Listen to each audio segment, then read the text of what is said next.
बिस्मिल्लाहिर्रहमानिर्रहीम। अस्सलाम वालेकुम व्यूवर्स, की हाल ने? उम्मीद है सारे ठीक होंगे। अल्लाह ताला सारिਆਂ ਨੂੰ ਆਪਣੇ ਘਰਾਂ 'ਚ ਖੁਸ਼ ਰੱਖੇ, ਆਬਾਦ ਰੱਖੇ, ਆਮੀਨ ਸੁਮਾ ਆਮੀਨ। ਤੇ व्यूवर्स ਅੱਜ ਬਣਾਵਾਂਗੇ ਆਲੂ ਦਾ ਭਰਤਾ। ਬਹੁਤ ਹੀ ਆਸਾਨ ਜੀ ਰੈਸਪੀ ਹੈ ਤੇ ਬਹੁਤ ਹੀ ਕਮ ਲੋਕ ਜਾਣਦੇ ਆ ਇਸ ਰੈਸਪੀ ਨੂੰ। ਤੇ ਅੱਜ ਤੁਹਾਨੂੰ ਬਹੁਤ ਹੀ ਆਸਾਨ ਤਰੀਕੇ ਨਾਲ ਦੱਸਾਂਗੀ ਤੇ ਮਜ਼ੇ ਦਾ ਵੀ ਬਹੁਤ ਬਣੇਗਾ, ਆਸਾਨੀ ਨਾਲ ਵੀ ਬਣ ਜਾਏਗਾ। ਤੇ ਚਲੋ ਦੇਖਦੇ ਹਾਂ ਕਿ ਆਪਾਂ ਇਹਨੂੰ ਕਿਸ ਤਰੀਕੇ ਨਾਲ ਬਣਾਇਆ।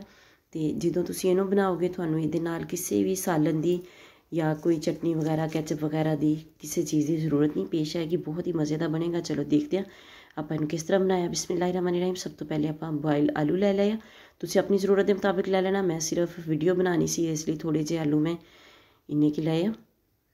तो तुम जे फैमिली ज़्यादा वा तो ज़्यादा भी लै सकते हो, जो फैमिली साढ़े तो भी कम है तो फिश तो भी कम लै सकते हो। तो आलू बॉयल कर लेने तुसी ते इन्हां नूं मैश करना वा, बहुत ज़्यादा मैश नहीं करना, बस थोड़े थोड़े पीस इहदे विच रहने चाहिए। तो चलो जी ये देखो आलू आपां मैश कर लिया, बस इन्ने की आपां मैश करने। कोई ज़्यादा वड्डा पीस तुहानूं नज़र आंदा तो उन्हें छोटा कर लो। चलो हुण देखते हैं, दी तैयारी बहुत ही जल्दी हो जाएगी, 4 तो 5 मिनट लगणगे तो भरता बन के अपना तैयार हो जाएगा माशाअल्लाह। सब तो पहले आपां बर्तन लवांगे।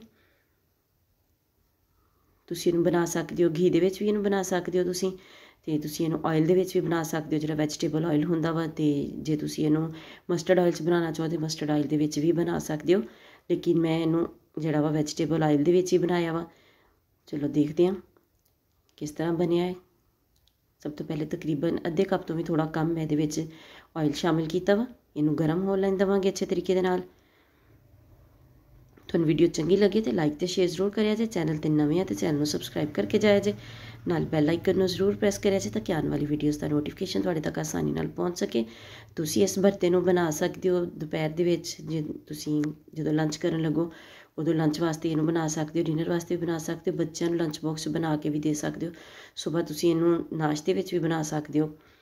सब तो पहले थोड़ा जिहा इहदे विच मैं मस्टर्ड सीड पा दित्ते, तकरीबन अद्धा चम्मच, तो अद्धे चम्मच तो थोड़े जे कम मेथे पाए है, मेथी दाना, थोड़ी जी 2-3 चुटकियां सौंफ दियां पाईयां वा, तो अद्धे चम्मच तो भी थोड़ा जिहा कम इहदे विच मैं सफ़ेद ज़ीरा शामिल किया वा। फ्लेम मेरा बिल्कुल लो वा। ये चीज़ां तुसीं फुल फ्लेम ते नहीं पाणियां ते घी नूं फुल गर्म करके नहीं पाणियां, नहीं तो तुहाड़ियां सारियां चीज़ां जल जाणगियां ते कड़वा टेस्ट आएगा। छोटा जिहा इहदे विच मैं तेज़ पत्ता शामिल कर दिता वा, एक छोटी जी इलायची शामिल कर दी है खोल के,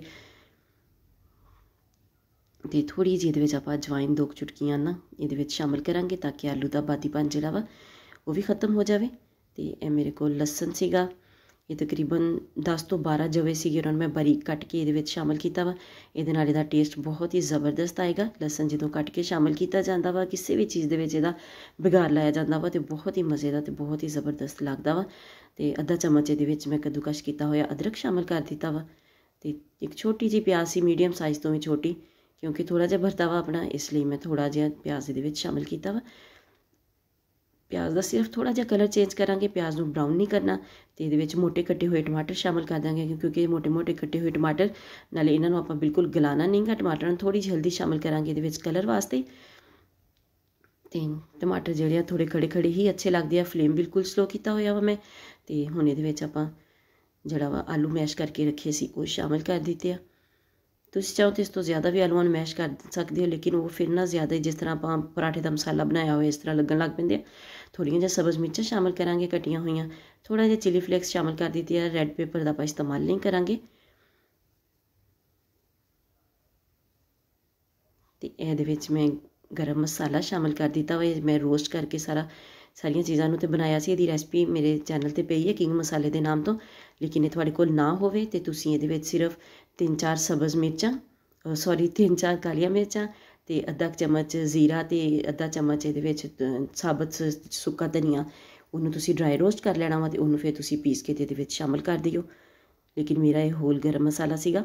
तो थोड़ा जिहा ये मैं नमक शामिल किया, तो थोड़ा जिहा ये खटाई जो खटाई वास्ते ये शामिल कर दिता वा थोड़ा जिहा चाट मसाला। तुसीं चाहो तो लैमन भी ये पा सकते हो, लेकिन मैं लैमन का यूज़ नहीं किया। तुसीं इमली का पल्प पा सकते हो, लेकिन इमली के पल्प के नाल की होएगा इहदा कलर जिहड़ा वा वो खराब हो जाएगा। मैं सिर्फ ये 4 तो 5 चम्मच दही फेंट के शामिल कर दिता वा, ते नाल थोड़ा जिहा चाट मसाला पाता। इहदे नाल ही टेस्ट जिहड़ा वा इहदा बहुत ही वधिया जिहा आएगा। तो माशाअल्लाह ज़बरदस्त जिहा आलू का भरता अपना तैयार है। वीडियो चंगी लगे तो लाइक तो शेयर जरूर करिया जे।